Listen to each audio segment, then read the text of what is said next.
Good morning and happiest Friday to you. Thanks for joining us at the First Alert Desk on Atlanta News First Plus, taking a live look right now at Lake Lanier, what is supposed to be a beautiful and rare weekend for us, considering it is February.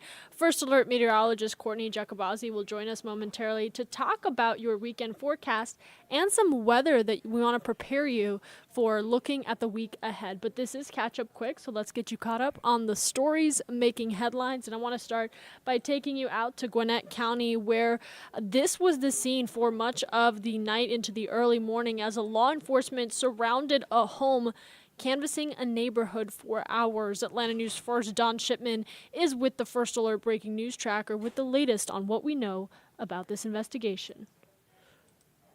A team of law enforcement agencies are being led by the Gwinnett County Sheriff's Office, and I want you to take a look because this is where they were centering a lot of their attention on during the overnight hours.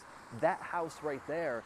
And then as we entered into the early morning hours, it was that grassy area that we saw police officers with their police dogs canvassing the neighborhood right there. This right here is the intersection of Centerville Highway and Imperial Drive. Then look at this video right here. We could see that law enforcement presence lining the streets with police cruisers, large trucks, including a mobile command center. And then SWAT teams using robots to enter the home. Also, at one point, we could actually hear the SWAT team using a bullhorn or a megaphone to make announcements at the house. This all started at 11 o'clock last night, went into the overnight hours. Shortly after gaining access to the house, that SWAT team left the scene. Right now, it's unclear on if anyone was taken into custody. We simply couldn't see from our vantage point if anyone was taken into custody. We also don't know why authorities were called here in the first place. Again, the Sheriff's Office lead on this investigation. We have calls into them. Once we hear back, we'll pass that information along to you. We're in Gwinnett. Don Shipman, Atlanta News First. And keeping things in Gwinnett County, I want to share this story with you. Gwinnett County schools have been trying to roll out a new policy to keep students safe, and that solution is clear backpacks. But that trial period has come to an end. Atlanta News First Sarah Hammond reports from Ferguson Elementary School, one of the schools that took part in this trial.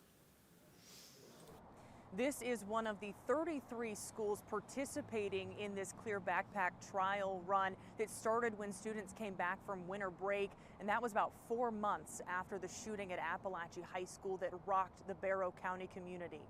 And the Georgia Bureau of Investigation said they believe Colt Gray, who was charged in connection to the shooting, brought a gun in his backpack and used it to kill 2 of his fellow students and 2 teachers. Now, in Gwinnett County, as this was going on, several petitions popped up online against using clear backpacks, with commenters saying they are an invasion of privacy and that valuables and personal hygiene products would now be on display. But for parents like one Gwinnett County father, he says making sure his 3 kids are safe at school is worth any other downside. I would challenge those parents and ask them, do you think clear backpacks will cause more harm to your children than not having clear backpacks? Will it increase their chance of being murdered in school with a gun?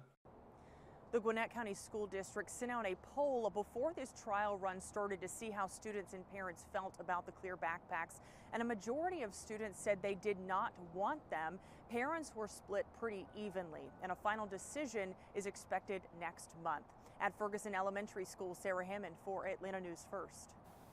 And this story is making its rounds on social media. Some customers at a Little Caesars taken aback when they saw this sign. In Spanish, it reads, "ICE will be called if people loiter or act suspicious." Atlanta News First reporter Madeline Montgomery went outside of that Little Caesars in Snellville, where the sign was taken down shortly after our crews arrived. A pizza pickup that felt far from fun from a nervous Solano. Seeing it for the first time made me feel uncomfortable knowing that Snellville is kind of a heavily populated community of Hispanics. A sign saying no eating or loitering in the store, and in Spanish reading that plus anything suspicious will be reported to ICE. It's mostly a threat towards the minority community. The man at the register, Caleb Marsh, explained his intentions. Just help out ICE and everything, get rid of criminals. We asked who the sign was directed at. I would just say anything suspicious, like anything illegal and everything. Why not write that he would call the police instead of ICE? Just keep the community safe and, get rid of all this craziness going on. Solano isn't buying these answers. If he decided to go that far to translate, he should go that far to do something positive for the community, not make it negative or make people around afraid of going to that establishment. And she's not buying the pizza here again. I definitely don't go to Little Caesars in Snellville. We reached out to Little Caesars corporate. They said, we've contacted the franchisee of the independently owned location and the sign has been removed. This does not represent our policy. Madeline Montgomery, Atlanta News First. And you can find more information about that on our website, atlantanewsfirst.com. All right, taking you to our next story that we're following. This morning, the association in charge of college athletics is making changes following the latest executive order signed by President Donald Trump. The revised policy by the National Collegiate Athletic Association, you might know them better as the NCAA, does not allow trans women athletes to compete in women's sports. However, regardless of the sex that you are assigned at birth or gender identity, an athlete can practice and compete with a men's team if they meet all other NCAA eligibility. This policy change is effective immediately and applies to all athletes regardless of previous eligibility. And the story that I know more and more of you are starting to look out for is the Super Bowl. But before we get to Super Bowl Sunday, I want to shout out the Puppy Bowl and Georgia being represented in that Puppy Bowl this weekend. This is Raspberry, Huckleberry, and Joey from Bosley's Place in Smyrna, and they are competing this year, so make sure you cheer them on and you send them your good energy. The referee of the Puppy Bowl says the game is about more than just watching these cute puppies take to the field. After every single Puppy Bowl, the dogs are not only adopted, but their litter mates and the other animals in their shelters are given a little more attention, and we see more adoptions with them too. So, again, you can cheer on Raspberry, Huckleberry, and Joey at Stout Brothers in Smyrna from 1 to 4 p.m. Sunday, and it is going to be beautiful weather this weekend for it. First Alert meteorologist Courtney Giacobazzi joins us now to look at your weekend forecast. Yeah, and the weekend looks pretty good for anyone who is maybe going to head out to Stout Brothers over in Smyrna Market Village, by the way. A great little spot if you've never been over there for the watching of the Puppy Bowl, which I am arguably more excited about than the Super Bowl. If you know me, you know I am a sucker for dogs. I love my little rescue pup at home named Colby, who looked a lot like the first dog in that slide. Maybe they're cousins in a different life. Anyway.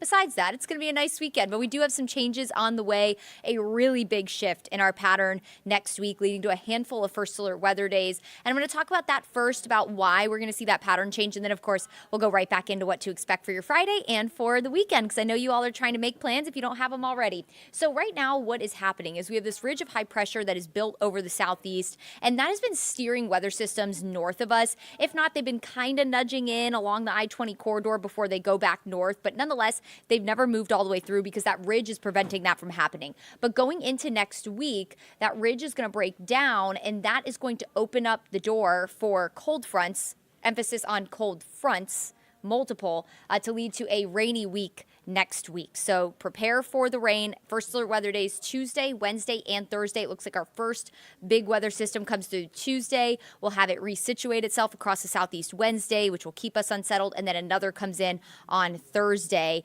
It does look like maybe what's right beyond Thursday, of course, Friday, but that's Valentine's Day. We might be dry for Valentine's Day. We'll be watching that very carefully for you. In the meantime, today, it's Friday. We made it to the end of the week, everyone, and at lunchtime, temperatures near 70 degrees. We'll see partly to mostly cloudy skies through the day.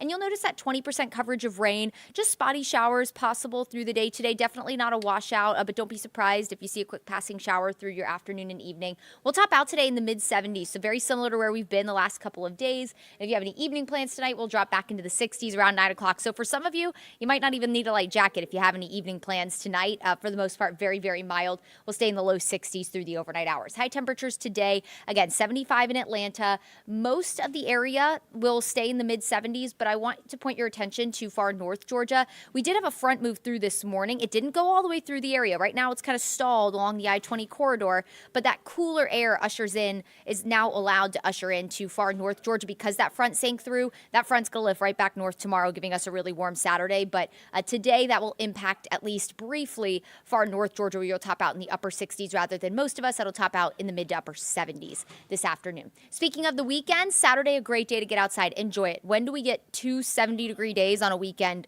in February? Very rarely, if ever. It might be a while until we get that again. But nonetheless, it'll be a very warm Saturday. We'll be near record warmth, maybe a spotty shower here and there. It'll just be kind of an unsettled day. No reason to cancel any plans. If it starts raining on you, you'll have to wait like 20 minutes and then that shower will be out of the way. So don't go canceling your Saturday plans if you have any outdoors. And then it looks like we'll wake up Sunday morning in the 60s, and that's when a front will try to nudge through, really similar to today. We had that rain that kind of fizzled once it went south of the city. That's going to be the case on Sunday as well. Sunday morning, a front will be trying to move in. That'll offer us a slightly more elevated rain chance Sunday morning, especially north of Atlanta. But it does look like for the second half of the day, we will be dry for any of your Super Bowl Sunday plans. Going into next week, it looks like we'll stay unsettled again. We'll have fronts trying to move in, but they won't quite exactly make it. Monday will overall be a mostly cloudy and kind of dreary day and a little cooler. A wedge might build in on Monday, and you know what that means. It usually means cloudy, cool, a little damp, kind of misty. Sometimes that might be the case on Monday. But Tuesday, here's that first weather system. Our ridge breaks down, cold fronts now able to move in. We're looking at widespread rain. It does look like particularly the second half of the day on Tuesday right now, so that could very well impact your evening commute next Tuesday. Wednesday, you'll see how everything kind of shifts back north. Well, that's a warm front that's going to be lifting north on Wednesday. That's going to keep our forecast unsettled. We'll be a little warmer, I think, on Wednesday. And then here comes that next system on Thursday. So we're keeping those first alert weather days Tuesday, Wednesday, Thursday. We might dry out into Friday, something we'll be watching really carefully for you, of course, because a lot of you are probably starting to think of those Valentine's Day plans. When it comes to rainfall totals, this is going to be a concern because not only are we looking at a weather system Tuesday that lingers Wednesday, another on Thursday, but maybe a third weather system that could roll in over next weekend. So looking beyond the 7-day forecast, we're going to stay in this very wet and progressive pattern. So we could pick up through Thursday alone anywhere between 2 inches of rain to maybe over 5 inches of rain in the highest elevations of the mountains in that far northwestern tier of the state. So flash flooding will be a possibility, especially in far north Georgia, because we're looking at a month's worth of rain in just a couple of days. Possibly this could very well change, but right now we want to just give you an early heads up that models are hinting at a pretty significant amount of rain in just a few days next week. So flash flooding will be a concern for us, something we're going to be watching really carefully, but we did go ahead and give you that first alert weather day. That is our way of giving you a heads up at that pattern change and more impactful weather on the way for next week. Needless to say, enjoy the next couple of days. We'll be mostly dry and warm today, highs in the mid 70s. We'll go into the upper 70s tomorrow, staying mostly dry for the start of the weekend. A few showers possible Sunday, especially in the morning, 30% coverage of rain, and I do think that'll sit mainly north of Atlanta. Highs in the low 70s Sunday. Monday, we go back into the 60s. That could very well go down into the 50s if a wedge builds in, but chillier. And then going into Tuesday, Wednesday, Thursday, highs back in the 50s with more significant rain chances starting Tuesday and beyond. All right, everyone, enjoy the weekend. Enjoy your Friday. Get out and soak in the 70s while they last. It has really been a treat for us. Thank you, as always, for joining us here on Atlanta News First Plus. Stay tuned here throughout the day and have that First Alert Weather app handy to stay updated on the forecast. Make it a great Friday.